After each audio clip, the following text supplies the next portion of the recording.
Hello everyone, welcome to 1870 days challenge. நம்ம இருக்குது daily challenge day number 20. So day number 20 இன்னைக்கு நான் 14th, ஓகேவா? இன்னும் 51 நாள் இருக்குது. Mechanical property of fluid, okay, நல்ல லெசனு, சரிங்களா? இதில் வந்து நீ என்னோட PYQ கொஸ்டின் சீரீஸை பார்த்தீங்கன்னா உங்களுக்கு தெரியும் எதுலேருந்து கேள்விகள்லாம் வருது அப்படின்ட்டு. ஸோ அந்த சீரீஸையே ஃபாலோ பண்ணிக்கோங்க. மோஸ்ட் இம்பார்ட்டன்ட் டாபிக்ஸ்லாம் கொஞ்சம் ஹை ப்ரியாரிட்டி கொடுத்து படிக்க ஸ்டார்ட் பண்ணுங்கள். ஆர்கிமெட்டிக்ஸ் பிரின்சிபல்லேருந்து பாதி முடிச்சிருப்போம். இதுக்கு மேலே பார்த்தீங்கன்னா முன்னாடி பார்த்து ஃப்ளூயிட் வந்து ஸ்டாட்டிக்காக இருக்கும். இதுக்கு மேலே ஃப்ளூயிட் வந்து மோஷனில் இருக்க போகுது.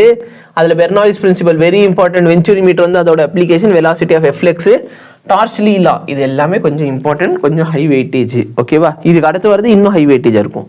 Isomerism and it's type, structural isomerism, stereo isomerism, geometrical isomerism, optical isomerism, பூரா ஐசோமெரிசம்ஸ் தான். ஸோ நெக்ஸ்ட் பார்த்து நம்ம அடுத்த யூனிட்டுக்கு வந்துட்டோம். பயாலஜியில் கரெக்டாக எத்தனை யூனிட் முடிஞ்சிருச்சு? 4 முடிஞ்சிருக்குன்னு நான் நினைக்கிறேன். கரெக்டானு பார்த்து சொல்லு. Genetics, principle of inheritance and variation, very very important unit. இதுல இருந்து நிறைய கொஸ்டின்ஸ் ரிப்பீட்டடாக வருது. ஸோ நல்லபடியாக படி. All the very best for your challenge.